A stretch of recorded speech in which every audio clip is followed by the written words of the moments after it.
Hello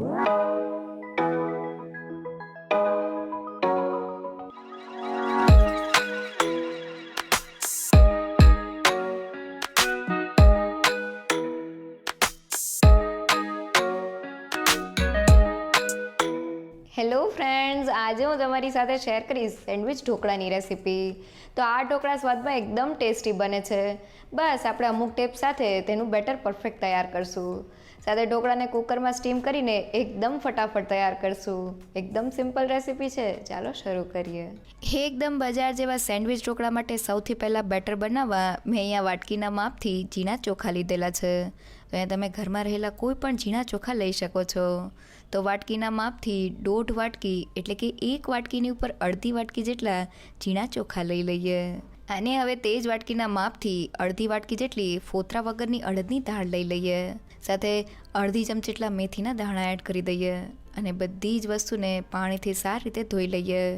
તો અહીં આપણે દાળ ચોખાને ત્યાં સુધી ધોવાના છે જ્યાં સુધી આ રીતનું સફેદ પાણી ક્લિયર ન થઈ જાય. તો આપણે દાળ ચોખા સારી રીતે ધોવાઈ ગયા છે. હવે તેમાં રહેલું બધું જ પાણી કાઢી લઈએ અને હવે દાળ ચોખા ડૂબે તેટલું પાણી એડ કરી દઈએ અને તેને ઢાંકીને 4 કલાક માટે પલળવા દઈએ. તો આપણા દાળ ચોખા પલળે છે. સેન્ડવિચ ઢોકળા માટે દાળ અને ચોખાનું માપ 3:1 એટલે કે 3 ભાગ ચોખા સાથે આપણે ફક્ત 1 ભાગ જેટલી જ દાળ લેવાની છે. અહીંયા મેં 1.5 કપ ચોખા સાથે ફક્ત અડધા કપ જેટલી જ દાળ લીધેલી છે. સાથે દાળ અને ચોખા સાથે થોડા મેથીના દાણા એડ કરવાથી તે આપણી આથો લાવવાની પ્રોસેસને એકદમ ઝડપ આપે છે. તો લગભગ 4 થી 5 કલાક જેવું થઈ ગયું છે અને દાળ ચોખા એકદમ સારી રીતે પલળી ગયા છે. હાથેથી દાળનો દાણો દબાવીએ તો તે સારી રીતે તૂટી જાય છે. તો હવે પલાળેલા દાળ ચોખામાં રહેલું બધું જ પાણી કાઢી લઈએ અને તેને પીસવા માટે મિક્સર જારમાં એડ કરી દઈએ. સાથે આપણા ઢોકળા એકદમ સ્પોન્જી તૈયાર થાય તેના માટે મેં અહીંયા અડધી વાટકી જેટલા પલાળેલા પોહા લીધેલા છે. તો રેગ્યુલર બટેટા પોહાને મેં સારી રીતે ધોઈ અને થોડીવાર માટે પલાળી દીધેલા હતા. થોડા પોહા એડ કરવાથી ઢોકળા એકદમ સ્પોન્જી તૈયાર થાય છે. સાથે 1 વાટકી જેટલું પાણી એડ કરી દઈએ. તો શરૂઆતમાં આપણે બેટર પીસતી વખતે વધુ પડતું પાણી એડ નથી કરવાનું. અને હવે બધી જ વસ્તુને ગ્રાઇન્ડ કરી લઈએ. તો બધી વસ્તુ ગ્રાઇન્ડ થઈ ગઈ છે અને તૈયાર થયેલું બેટરને જોઈએ તો બેટર સ્મૂથ હોવાની સાથે તેનું ટેક્સચર આ રીતનું સેજ કરકરું એટલે કે રવા જેવું છે. સાથે તેની કન્સિસ્ટન્સી આ રીતના ચમચામાંથી રિબનની જેમ પડે તેવી છે. જો આ સમયે બેટર વધુ પડતું થીક હોય કે તેનું ટેક્સચર કરકરું લાગતું હોય તો થોડું પાણી એડ કરીને આ રીતનું પરફેક્ટ કરી લેજો. તો આપણું બેટર પીસાઈને તૈયાર થઈ ગયું છે. તૈયાર થયેલા બેટરની કન્સિસ્ટન્સી થોડી રવા જેવી અને થીક રાખવાની છે. જો પીસતી વખતે આપણે વધુ પડતું પાણી એડ કરી દઈશું તો બેટર પતલું થઈ જશે અને પતલા બેટરમાંથી બરાબર આથો નહીં આવે. એટલે શરૂઆતમાં આપણે બેટરને થોડું થીક જ રાખવાનું છે. તો હવે તૈયાર થયેલા બેટરમાં આપણે આથો લાવવાનો છે. એટલે બેટરમાં એકદમ સરસ આથો આવે તેના માટે મેં અહીંયા કૂકર લીધેલું છે. તો કૂકરની અંદરની બાજુએ એક ટેમ્પરેચર મેન્ટેન થાય છે. તો એ કૂકરનું ઢાંકણ ખોલી લઈએ અને તેમાં બેટરને એડ કરી દઈએ અને હવે હાથની મદદથી બેટરને એક જ ડાયરેક્શનમાં ફેરવતા જઈને સારી રીતે ફેટી લઈએ. તો બેટરને ફેટવાથી તેમાં હવાના કણ ભરાય છે અને તે થોડું લાઇટ અને ફ્લફી તૈયાર થઈ જાય છે. તો લગભગ 2 થી 3 મિનિટ જેવું થઈ ગયું છે અને મેં બેટરને એકદમ સારી રીતે ફેટી લીધેલું છે. અને હવે બેટરના સેન્ટરમાં આ રીતનો એક ગ્લાસ રાખી દઈએ. તો ગ્લાસની મદદથી આપણે સારી રીતે ચેક કરી શકશું કે આપણું બેટર કેટલું ફૂલે છે.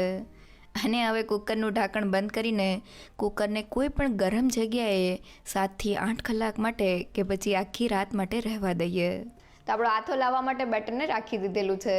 બેટરમાં જો પરફેક્ટ આથો આવશે તો જ આપણા ઢોકળા એકદમ સોફ્ટ અને સ્પોન્જી તૈયાર થશે. અહીંયા આપણે બેટરને કુકરમાં રાખેલું છે. કુકરની અંદરની બાજુએ એક સરખું ટેમ્પરેચર રહે છે જેનાથી બેટરમાં એકદમ પરફેક્ટ આથો આવે છે. તો લગભગ 7 થી 8 કલાક જેવું થઈ ગયું છે અને હવે કુકરનું ઢાંકણ ખોલી લઈએ. તો તમે જોઈ શકો છો કે આપણું બેટર એકદમ સારી રીતે ફૂલી ગયું છે. વચ્ચે રાખેલા ગ્લાસને કાઢીને જોઈએ તો બેટરમાં એકદમ સરસ આથો આવી ગયો છે. તો છે ને કુકરમાં બેટર ફર્મેન્ટ કરવું એકદમ સહેલું. ચમચાની મદદથી બેટરને જોઈએ તો બેટરમાં એકદમ સરસ એર પોકેટ્સ તૈયાર થયા છે.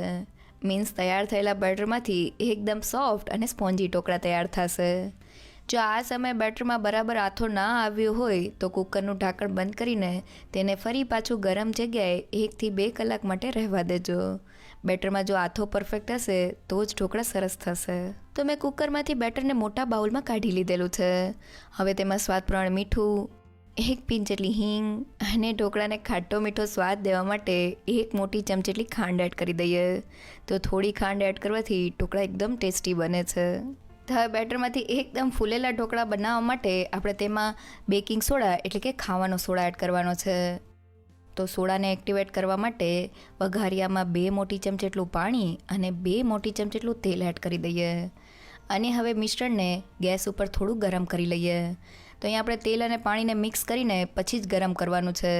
જો આપણે તેને ડાયરેક્ટ ગેસ ઉપર ભેગા કરશું તો તેમાંથી આગ લાગવાની શક્યતા વધી જાય છે.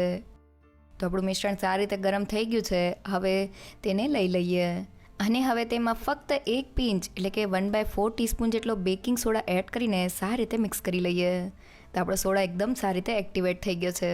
તેને બેટરમાં એડ કરી મિક્સ કરી લઈએ.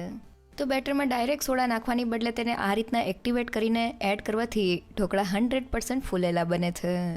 તો સોડા સારી રીતે મિક્સ થઈ ગયો છે. હવે બેટરમાંથી આપણે લેયર્સવાળા ઢોકળા તૈયાર કરવાના છે.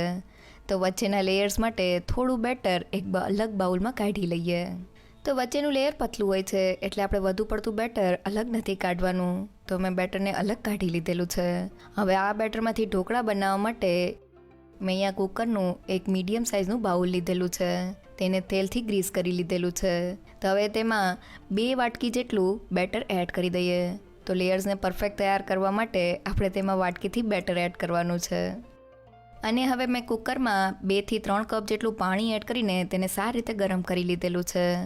હવે તેના સેન્ટરમાં રાખેલા કાંઠા ઉપર બેટરનું બાઉલ રાખી દઈએ અને બસ પછી કુકરનું ઢાંકણ બંધ કરી દઈએ.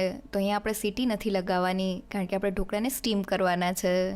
અને હવે મીડિયમ ટુ હાઈ ગેસની ફ્લેમ પર નીચેના લેયરને ફક્ત 5 મિનિટ માટે સ્ટીમ કરી લઈએ. તો આપણું પહેલું લેયર સ્ટીમ થાય છે ત્યાં સુધી વચ્ચેના લેયર માટે ચટણી બનાવવા મેં અહીંયા 1 કપ જેટલા ફ્રેશ કોથમીરના પાન ડાળી સહિત લીધેલા છે. હવે તેમાં 4 થી 5 તીખા લીલા મરચાં એડ કરી દઈએ. તો આ ચટણી થોડી તીખી હોય તો ખાવાની ખૂબ જ મજા આવે છે. સાથે 1 ઇંચ જેટલા આદુના ટુકડા અને ચટણીને થિકનેસ આપવા માટે 1 મોટી ચમચી જેટલા સિંગના દાણા એડ કરી દઈએ. સાથે 1/4 ટીસ્પૂન જેટલું જીરું અને ચટણીને ખાટો મીઠો સ્વાદ દેવા માટે 1 ચમચી જેટલો લીંબુનો રસ અને 1 મોટી ચમચી જેટલી ખાંડ એડ કરી દઈએ. સાથે સ્વાદ પ્રમાણે મીઠું એડ કરી દઈએ. અને ગ્રાઇન્ડ થયા પછી પણ ચટણીનો કલર એકદમ સરસ ગ્રીન જળવાઈ રહે તેના માટે 2 આઈસ ક્યુબ્સ એડ કરી દઈએ અને થોડું પાણી એડ કરીને ચટણીને ગ્રાઇન્ડ કરી લઈએ. તો બધી વસ્તુ ગ્રાઇન્ડ થઈને આપણી આ રીતની થીક અને એકદમ ટેસ્ટી ચટણી તૈયાર થઈ ગઈ છે. અહીંયા આપણે ચટણીને વધુ પડતી પતલી નથી કરવાની કારણ કે આપણે તેને વચ્ચેના લેયર્સમાં એડ કરવાની છે. અને હવે વચ્ચેના લેયર માટે જુદા કાઢેલા બેટરમાં 2 થી 3 મોટી ચમચી જેટલી ચટણી એડ કરી દઈએ અને તેને સારી રીતે મિક્સ કરી લઈએ. તો વચ્ચેના લેયરમાં ચટણીને આ રીતના બેટરમાં એડ કરીને એડ કરવાથી સેન્ડવિચ ઢોકળામાં પરફેક્ટ લેયર તૈયાર થાય છે. તો ચટણી એકદમ સારી રીતે મિક્સ થઈ ગઈ છે. અને હવે 5 મિનિટ પછી કુકરનું ઢાંકણ ખોલીને જોઈએ તો પહેલું લેયર એકદમ સારી રીતે કૂક થઈ ગયું છે. તો હવે પહેલા લેયરમાં આપણે 2 કપ જેટલું બેટર એડ કરેલું હતું. તો ચટણીનું લેયર પતલું હોય એટલે 1 કપ જેટલું બેટર એડ કરી દઈએ અને તેને સારી રીતે સ્પ્રેડ કરી દઈએ. અને ફરી પાછું કુકરનું ઢાંકણ બંધ કરીને મીડિયમ ટુ હાઈ ગેસની ફ્લેમ પર ઢોકળાને 5 મિનિટ માટે સ્ટીમ કરી લઈએ. તો 5 મિનિટ થઈ ગઈ છે. હવે ઢાંકણને ખોલી લઈએ. તો આપણું ચટણીનું લેયર પણ સારી રીતે કૂક થઈ ગયું છે. હવે તેની ઉપર ત્રીજા લેયરને કરવા માટે 2 કપ જેટલું બેટર ચટણીના લેયર ઉપર એડ કરી દઈએ અને તેની ઉપર થોડો મરી પાવડર સ્પ્રિંકલ કરી લઈએ અને ફરી પાછું કુકરનું ઢાંકણ બંધ કરી દઈએ. અને હવે 3 લેયરને એક સાથે કૂક કરવા માટે ઢોકળાને 12 થી 15 મિનિટ માટે હાઈ ગેસની ફ્લેમ પર સ્ટીમ કરી લઈએ. તો ઢોકળાને સ્ટીમ કરતી વખતે ગેસની ફ્લેમ હાઈ રાખવાની છે અને 3 લેયર માટે આપણે સમયને થોડો વધારે રાખવાનો છે. તો લગભગ 15 મિનિટ જેવું થઈ ગયું છે. હવે ઢાંકણને ખોલી લઈએ.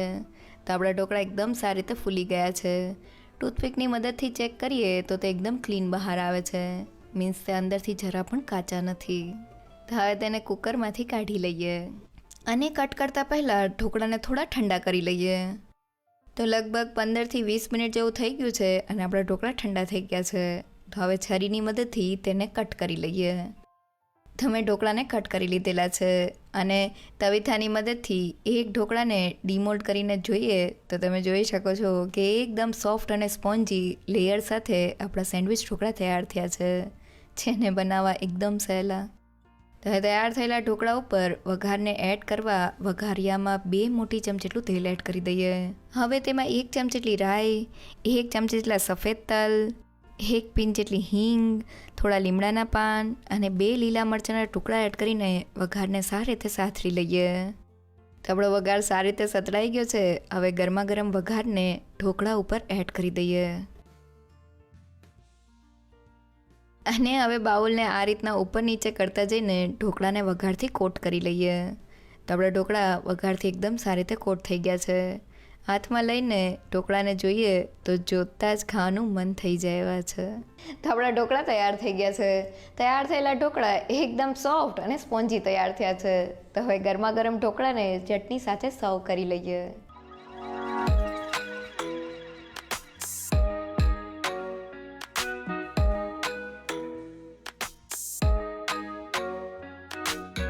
તો ઘરે પહેલી જ વારમાં એકદમ ફટાફટ તૈયાર થઈ જતા સેન્ડવિચ ઢોકળાની રેસીપી એકવાર ચોક્કસથી ટ્રાય કરવા જેવી છે.